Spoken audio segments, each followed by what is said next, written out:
Hawks do it again, 3-2 as they come from behind to beat the Rockland Boulders. Welcome to our postgame show on 740 The Fan and right here at Newman Outdoor Field. And RedHawks manager Doug Simonik joins us from outside the RedHawk third base dugout. And Doug, we've seen this many, many times over the years with your team finding a way to rally and win. How about the two-run bottom of the eighth inning, which allowed you to win the ball game?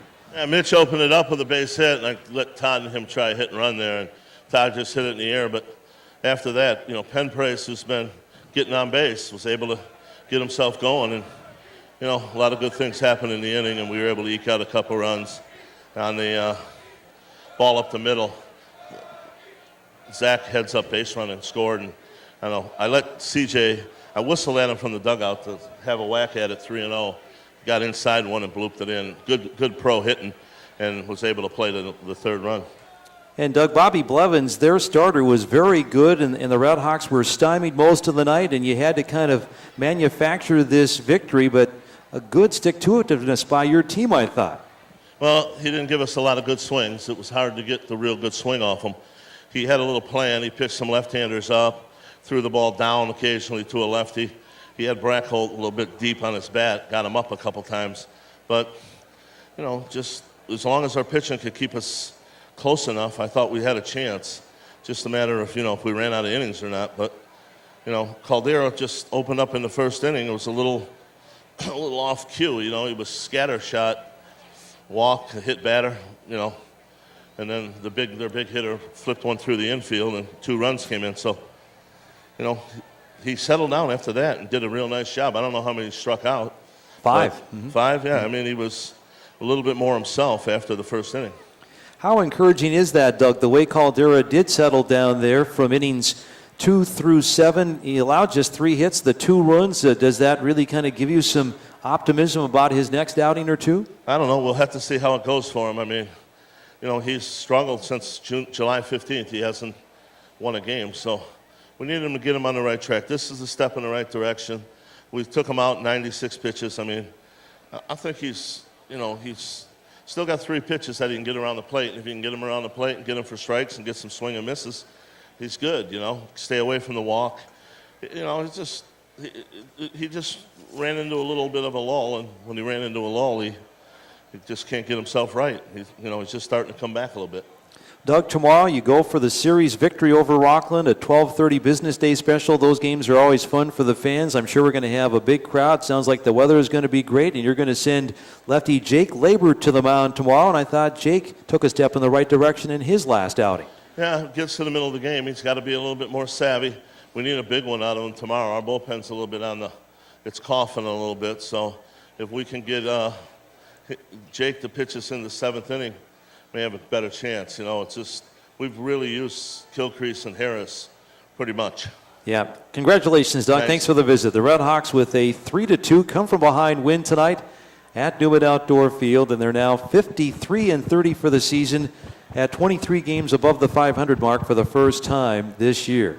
And Zach Penpries joins us. I think he's trying to wipe some of the dust off of that the cover of the microphone down there, right, Zach? Way to go, Zach. A 3-hit night, 3 for 4. You were 2 for 3 last night. You scored 2 runs tonight, and you definitely were the catalyst. Tell me about just the attitude that the RedHawks had to have after you're trailing 2-0 for a big portion of the game. Hey, well, first, give a shout out to those guys up there. They're great fans tonight, chanting our names. But, I think it's good. My team has been keeping me in it mentally. I'm kind of struggling at the plate a little bit. But, as long as I get on base, I got the guys behind me that can drive me in. So I just got to keep trying to get on base. Yeah, a big hit there, that base hit that you had in the 8th inning, Zach, with Mitch Enertson at first and 1 out. Big swing of the bat there that went into right center field. And what was your approach against Bobby Blevins tonight? Well, he'd been throwing me a lot of fastballs, and he started me off with a fastball and threw me a slider in the dirt, I think. So I was just looking for a fastball, really. And he threw it to me. He threw it off the plate, and my hand still kind of hurts a little bit. But, it had enough on it to get into the outfield, and it turned into a big inning for us. How about that play in which Ronnie Berkwin hit the little blooper up the middle of the diamond, and the second baseman Bobak was able to stop it, and then he couldn't get his hands on the ball trying to dig it out of the glove for a four-set second, and you read the play very well. Doug Simonek just said that it was a heads-up running play. When were you able to pick up the ball and know that you could try to score? I was trying to score off the bat, and, he made a good play to keep it on the infield, and it kind of got away from him, but Bucky was holding me up. He knew he had got to the ball, and as soon as he held me up, I turned around and saw that he wasn't even close to the ball. Made a good play, but it got far enough away from him to where I could score.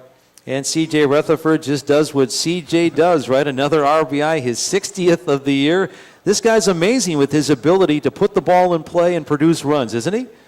Yeah, he comes out every day looking for that RBI, and that's good. We need that guy in the four-hole, and especially a guy behind Nick. And, I think they pitch around Nick a little bit, but they got C.J. right behind him. So he comes to the park every day looking for that RBI, and, RBIs are selfish for him, but it helps out the team. We score a lot of runs because of it. Absolutely, and you've scored a lot of runs personally off of his RBIs.